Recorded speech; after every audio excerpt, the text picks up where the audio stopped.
जी, जैसे लोग भंडारा कराते हैं, भगवान के नाम का प्रसाद या लंगर लगाते हैं, तो ऐसा बोला जाता है कि प्रसाद बांटने वाले के पाप कट रहे हैं और भोग पाने वाले के हिस्से में आते हैं और उनके पुण्य नष्ट होते हैं। तो महाराज जी, हम अपने हिस्से के पाप किसी और को क्यों दें कि हमारे खुद के गलत कर्मों की सजा कोई और क्यों भोगे? और महाराज जी, उद्देश्य इसका दूसरा भाव कर लो कि भगवान ने हमको 4 रोटी दी है तो 2 में हम बांट कर खा रहे हैं, पाप पुण्य काहे को लगा?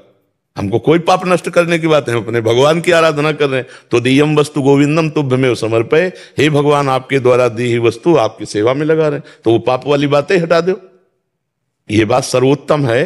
तो दियम वस्तु गोविंदम तुभ्यमेव समर्पये, हे गोविंद आपने जो मुझे दिया उसी में से हम कुछ बांट रहे हैं।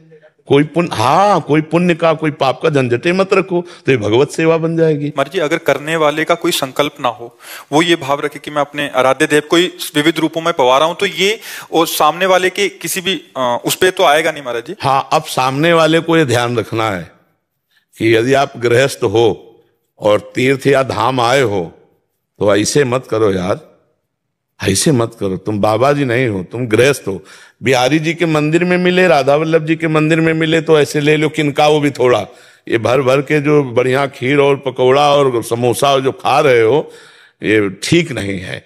तुम गृहस्थ हो, तुम अपनी कमाई करते हो, तो धाम आओ तीर्थ आओ, 2 को पवा दो, लेकिन पाने की इच्छा मत रखो। तुम गृहस्थ हो, गृहस्थ आदमी को ऐसे नहीं करना चाहिए यार। तुम्हारे पास मेहनत के कमाए हुए रुपए हैं, कुछ ना हो तो एक दिन उपवास कर लो, दूसरे दिन थोड़ा चना चबेना चबा के पार कर लो, धाम आयो 2-3 दिन। अब दूसरे का दिया हुआ हलवा पकौड़ी रबड़ी रसगुल्ला खाओगे तो तुम्हारा ना तो बुद्धि काम करेगी और ना भजन बनेगा, सुकृत और नष्ट हो जाएंगे।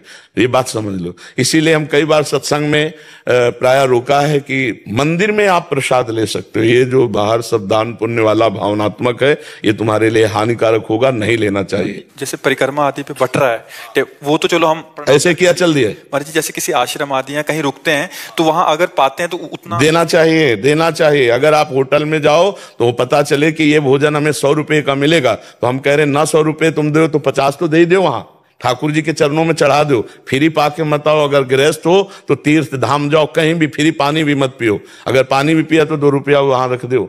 ऐसे चलना चाहिए। गृहस्थी तप के अंतर्गत ही आ जाता है महाराज जी। बिल्कुल बिल्कुल, इसको बहुत सावधानी से, इसीलिए तीर्थयाटन जो है सब कोई नहीं लाभ ले पाता है। तीर्थों में जाकर नशा करना, तीर्थों में जाके होटल बुक करके व्यभिचार करना, तीर्थों में गंदे आचरण, भारी पाप कमा के आ रहे हो।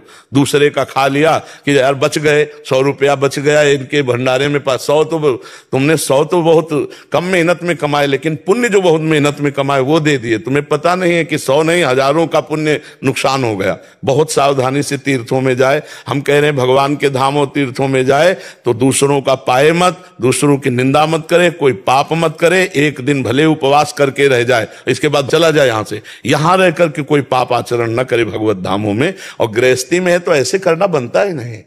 ऐसे वो बांट रहा है, अगर ऐसे किया तो 50 रुपए उसकी जेब में डाल दो, हम मान गए तुम्हारी बात। इसमें फिर दूसरा सिद्धांत ये समझ आ रहा है कि जैसे पाप उसके नष्ट हो रहे हैं, ये ले रहा है, ये एक सिद्धांत हो गया। इसमें ये समझ आ रहा है कि इसका जो तप है, उसका जो पुण्य बना और उसको लाभ जा रहा है, इसके पुण्य नष्ट हो रहे हैं। इसमें हम गृहस्थ धर्म की एक मर्यादा भी है।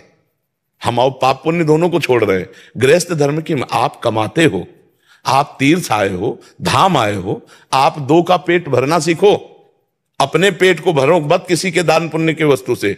अपने तो जैसे बने वैसे खाओ पियो। अब जैसे धाम आए हो तो 100 रुपया के चना ले लिए, बंदरों को डाल दिए, कुछ दाना 10 रुपया के डाल दिए, हम जो पक्षी वृंदावन के खा, जैसे भूखे गली में इधर उधर बैठे रहते हैं अपंग, कोई कुछ 2-4 फल ले लिए, सेव एक बांट दिए, हो गया। गृहस्थी में हम कह रहे कुछ नहीं है ना। जब भगवान सुदामा जी के तंदुल पा सकते हैं तो तुम्हारी कुछ भी वस्तु, 2 फूल ले लिए बिहारी जी के चरणों में चढ़ा दी, लेकिन हम किसी का खाएंगे नहीं, हम किसी का दान पुण्य लेंगे नहीं। गृहस्थ आदमी ऐसे चलना चाहिए। विरक्त का है कि अब बाबा जी कहीं पेट भरना, जहां भगवान व्यवस्था कर दे पाया, दिन भर भजन किया। गृहस्थ को ऐसा चाहिए कि अपनी मेहनत का धाम आदि तीर्थ आदि खाए, कहीं भी किसी दूसरे का दान पुण्य का भोजन न करे। अगर साधु महात्माओं के आश्रमों में भी पावे तो वहां ठाकुर जी के सामने कुछ न कुछ भेंट चढ़ा दे, या फिर भेंट ना हो तो सेवा कर दे, सोहनी लगा दे, वहां दोना पत्तल फेंक दो, निपट जाएगा। हम ऐसे फ्री किसी का